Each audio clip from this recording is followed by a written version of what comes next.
वाहिगुरु जी का खालसा वाहिगुरु जी की फतेह। सत श्री अकाल, नमोदय जीवन निवास साथियों, अस्सलाम वालेकुम साथियों। वाइसो मानवता न्यूज चैनल पर आप सभी का स्वागत है।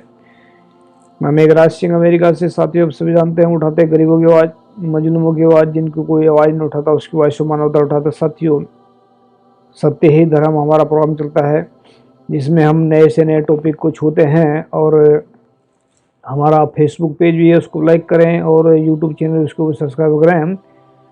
तो साथियों, बड़े अजीब अजीब टॉपिक हम लेकर आते हैं। तो आज का टॉपिक हमारा है ये, इसका बहुत जो है भारत के अंदर इसमें इस बात के ऊपर यकीन भी करते हैं, और बहुत सारे लोग इसको यकीन मानकर इसके ऊपर चलते भी हैं। तो आज का हमारा टॉपिक रहेगा, अगर दुनिया में रब है तो मजलूमों को बचाने क्यों नहीं आता। यानी कि अगर दुनिया में रब है तो मजलूमों को, गरीबों को बचाने क्यों नहीं आता। ये कहावत बहुत प्रबल रूप से चलती है, और ये इसी के ऊपर हमने बात रखी है, बात रखने जा रहे हैं, क्योंकि इस टॉपिक को मेरे ख्याल से किसी ने आज तक छुआ नहीं है। कहते तो सब हैं इसको कि मतलब जो है कि जो रब अगर है दुनिया में है तो वो गरीबों को बचाने के लिए क्यों नहीं आता, ऐसा बहुत सारे लोग बोलते हैं। इसके ऊपर एक खास विश्लेषण है आज का। तो जैसे कि हम देखते हैं कि इस दुनिया में भगवान नहीं है, इसलिए भगवान को मानना नहीं चाहिए। ये मतलब वो लोग कहते हैं जो मतलब ये आवाज़ बोल करके मतलब बोलते हैं कि गरीबों को बचाने के लिए क्यों नहीं आता। ऐसा ये वो लोग, यही लोग मतलब फरमान देते हैं कि इस दुनिया में भगवान नहीं है, इसीलिए भगवान को मानना नहीं चाहिए। तो ये तो ऊपर दी गई कहावतों को पता नहीं किसने बोला है या किसने लिखा है, पर इस बात के ऊपर अधिकतम लोग विश्वास भी करते हैं। और उन्होंने उन्होंने कभी ये सोचा भी नहीं होगा कि ये बात गलत है या सही है, पर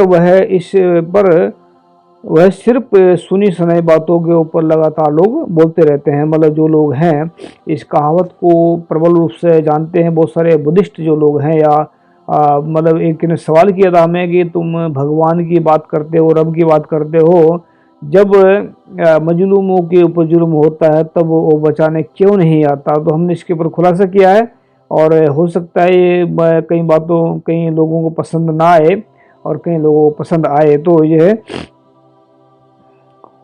तो जब तक मैंने खोज नहीं करी थी इस बात के ऊपर कि अगर दुनिया में रब है तो गरीबों को जुल्म से बचाने क्यों नहीं आता, तब तब मैं इस बात को मैं भी मानता था कि रब दुनिया में कहीं नहीं है। हम भी इस बात को मतलब यकीन करते थे कि दुनिया में रब कहीं नहीं है। पर जब मैंने इस बात की खोज करी, तब इससे इससे इस तब हमने इस कहावत का निर्णय ये निकाला, जैसे कि अब इस कहावत का निर्णय हम निकालने जा रहे हैं कि ये कहावत आई कहाँ से है, या ये ठीक है गलत है, ये नहीं कह रहे हम। सिर्फ ये बोल रहे हैं कि कहावत कहाँ तक जो है इसके ऊपर टिप्पणी हम कर रहे हैं, क्योंकि लोगों को समझ आना चाहिए कि गलत क्या है और सही क्या है। जहाँ इंसान की ताकत काम आती है, मतलब जहाँ तक इंसान की ताकत काम आती है, वहाँ इंसान खुद को ही कामयाबी का बादशाह बताता है। यानी कि जहाँ तक इंसान की ताकत कामयाब होती है, मतलब काम आती है, तो वहाँ तक इंसान बोलता है कि ये मैंने किया, ये मैंने किया, ये मैंने किया, ऐसा मतलब बोलते हैं इंसान। जहाँ इंसान की ताकत हार जाती है, जहाँ इंसान कमज़ोर पड़ता है, वहाँ वह भगवान को दोषी बना देता है। जैसे आपने देखा होगा बहुत सारे लोगों को जब जुल्म होता है तब वह भगवान को दोषी मान देते हैं कि वो बचाने क्यों नहीं आता। तो ये हमने बता रहे हैं कि ऐसा क्यों इंसान समझते हैं। जब पहला उदाहरण दिया है कि जब तक इंसान जो इंसान की ताकत से बाहर है, जो इंसान की ताकत से बाहर है, तो वो उस टाइम तक तो इंसान भगवान के ऊपर छोड़ रहा है। जब इंसान की ताकत के अंदर आ जाती है बात हो, तो फिर इंसान भगवान को भूल जाता है या उसको भूल जाता है।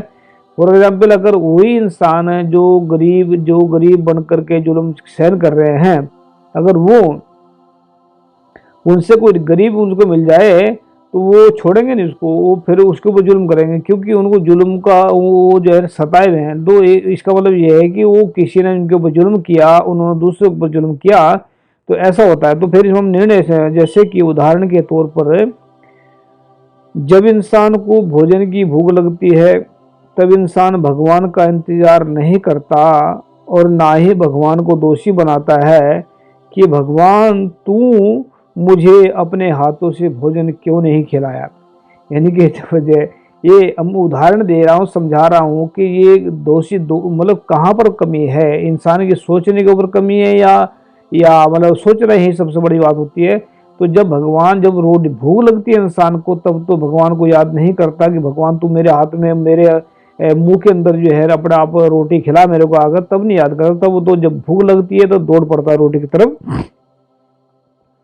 जब इंसान को प्यास लगती है तब वह कभी भी भगवान का इंतजार नहीं करता, ना कि भगवान मुझे अपने हाथों से पानी पिलाएगा, बल्कि इंसान खुद पानी पीकर अपनी प्यास बुझा लेता है। जब इंसान बार बार सांस लेता है तब भगवान को कभी याद नहीं करता कि हे भगवान तू आकर सांस लेने में मेरी मदद करो, जबकि खुद ही इंसान सांस लेकर जिंदगी जीता रहता है। जब इंसान इंस्पेक्टर, जज या पायलट बनता है, तब वह खूब मेहनत करके पढ़ाई करता है, वहाँ पहुँच जाता, मतलब पढ़ाई करके वहाँ पहुँच जाता है। वह कभी भगवान को ये नहीं कहता कि हे भगवान मैं घर में बैठा हूँ, मुझे घर आकर इंस्पेक्टर, जज या तू मेरे को जो है पायलट बना दे। ये कभी नहीं कहता, इंसान कभी भी नहीं कहता स्वयं। जब किसान खेती करते हैं तब उसके लिए बैल और हल का इस्तेमाल करके या ट्रैक्टर का इस्तेमाल करके खेती जोत कर उसमें अनाज उगाते हैं और फिर आराम से बैठकर खाते हैं। किसान कभी भी ये नहीं बोलते कि अगर भगवान तू इस दुनिया में होता तो हम घर बैठे रहते और तुम हमारी खेती में अनाज उगाकर हमें अपने हाथों से घर खाना खिलाते। तो मतलब ऐसा कभी भी एक किसान नहीं कहते, क्योंकि उनको पता है कि ये मेहनत ये करके खाएंगे। तो कुछ महत्वपूर्ण बातें हैं। जिन इंसानों को ये महसूस हो गया है कि पूरे ब्रह्मांड के अंदर कण कण में रब है और वह अपने काम को खुद करते हैं और जुल्म के खिलाफ भी लड़ते हैं और जुल्म को ख़त्म भी करते हैं, लेकिन वह कभी ये नहीं कहेंगे कि दुनिया में रब नहीं है। वह ऐसा कहेंगे कि रब सब जगह है, सबके अंदर बैठा है। यानी कि जिनको ये समझ आ गई है, जैसे गुरु नानक के जो है 9वें स्वरूप कहते हैं कि पूहप मद ज्यों बास बसत है, मुकर माहे जैसे छाई, तैसे ही हर खोजो निरंतर घटी ही, तैसे ही हर बसे निरंतर घटी ही खोजो भाई। यानी कि और गुरु नानक साहब कहते हैं हर सबके अंदर उसकी जोत है, तो जब सबके अंदर जोत है तो उसकी आंखें उसको देखने के जो है नजरिया चाहिए। तो आगे है जिन इंसानों को ये महसूस हो गया है कि ये हमने पढ़ दिया लाइन, जिन इंसानों को रब के बारे में पता नहीं है या रब को बाहर ढूंढ रहे हैं या रब अपने से दूर समझते हैं, वही लोग ऐसा कहते हैं कि रब कहीं नहीं है। यानी कि रब कहीं नहीं है ऐसा वह बोलते हैं। जो सच्चे इंसान और ईमानदार इंसान होंगे और जो लोग सच लिखेंगे, सच बोलेंगे, सच पढ़ेंगे, ऐसे इंसानों को ही ऐसी बातें महसूस हो सकती हैं कि पूरे ब्रह्मांड में, पूरे कण कण में रब मौजूद है। जो इंसान थोड़े सच्चे हैं, थोड़े झूठे हैं, ऐसे इंसानों को कभी भी ये बात महसूस नहीं हो पाएगी कि रब हमारे अंदर भी है और ब्रह्मांड में मौजूद भी है। जो इंसान बिल्कुल ही झूठे और बेईमान हैं, ऐसे इंसान कभी भी सही काम नहीं कर सकते। वह गलत दिशा में चलते रहते हैं, काम करते रहते हैं और दूसरों को परेशान करते हैं। ऐसे इंसानों को भी रब के बारे में कुछ पता नहीं रह होता। यानी कि जो झूठ बोलते हैं, जो छल कपट करते हैं, वो इंसानों को कभी रब नहीं मिलता, ना उनको पता है। तो नोट में हमने लिखा है, जो सच्चे और ईमानदार इंसान ही कभी सच्चे और ईमानदार इंसान कभी भी ऐसा नहीं बोल सकते कि रब मेरे लिए कुछ ऐसा काम करे तो मैं उस रब मतलब शर्तें रख दे। जैसे शर्त रख देते हैं लोग जा करके कि हे रब, अगर तू मुझे इतने पैसे देगा या ये कुछ देगा तो मैं तेरे को इतना कुछ चढ़ाऊंगा। ऐसा सच्चा इंसान नहीं करता है। ऐसा वो करते जो व्यापार करते हैं, ऐसा सच्चा इंसान बिल्कुल नहीं करता। तो मैं मानूंगा वह जानते हैं कि हमारा शरीर, हमारा मन, हमारा सब कुछ रब का ही है, इसीलिए वह रब के हुक्म में जिंदगी जीते हैं और जुल्म के खिलाफ लड़ाई लड़ते हैं। तो ये हमने जो है इसका खुलासा किया है। हमने 4-5 उदाहरण इस करके दिए हैं ताकि इंसान ये समझ जाए कि जहाँ पर इंसान कमज़ोर पड़ता है वहाँ पर रब को दोषी ठहरा देता कि रब तेरा ये दोष है, तूने ही ये उल्टा काम किया है।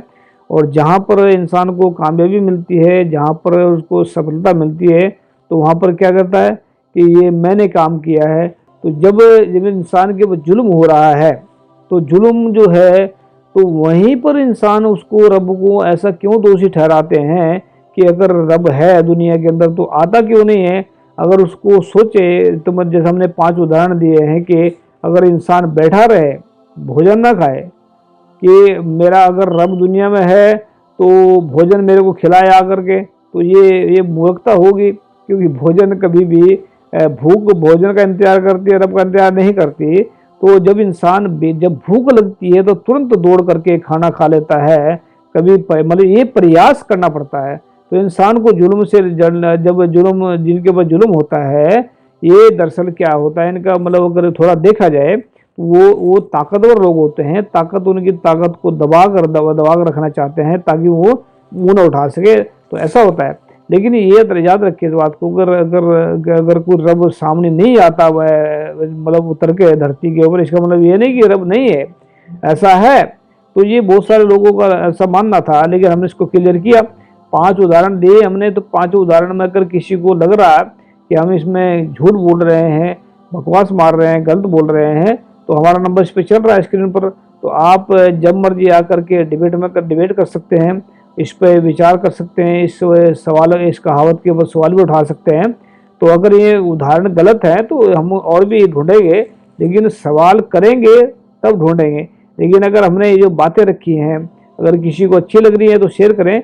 और दूसरी बात ये है कि हमारे जो प्रोग्राम चल रहे हैं ये बहुत कम लोग देख रहे हैं इनको।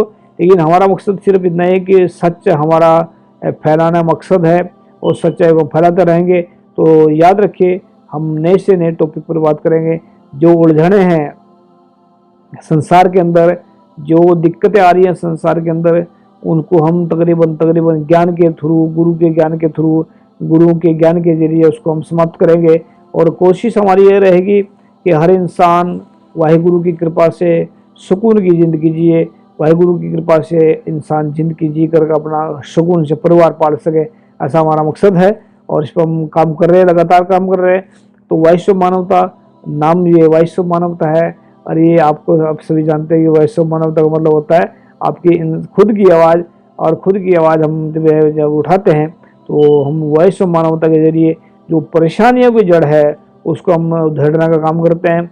और जो सही काम करना है तो वो उसको हम बताते हैं कि सही काम क्या है। तो लेकिन याद रखें, जो सच्चे इंसान होते हैं उनको पता होता है कि रब कण कण में बसा हुआ है, हर जगह बसा हुआ। कभी भी ये नहीं कहते कि रब दुनिया में है नहीं, वो हमें बचाने क्यों नहीं आओ। तो खुद की जंग खुद लड़ते हैं, क्योंकि उनको पता ताकत रब ही देता है, रब की बख्शिश से सारा कुछ चलता है। तो याद रखिए, हम उठाएंगे सबकी आवाज़। जिस किसी के मन में कोई सवाल आया है, इसको पॉइंट को रख करके, इसको टॉपिक को देख करके, तो वो जरूर लिखे इसके नीचे कमेंट में, ताकि हम इसको और भी सुधार कर सके। या और उस कहावत के ऊपर जो लिख रहे हैं, जो लिखेंगे उसके ऊपर और भी हम बात करके आप सभी के सामने थोड़ा और भी क्लियर कर सके। तो याद रखें, हम उठाएंगे सबकी आवाज़, मजलूमों की, गरीबों की। थैंक यू सबका। सत श्री अकाल, अस्सलाम वालेकुम, जय जोहर।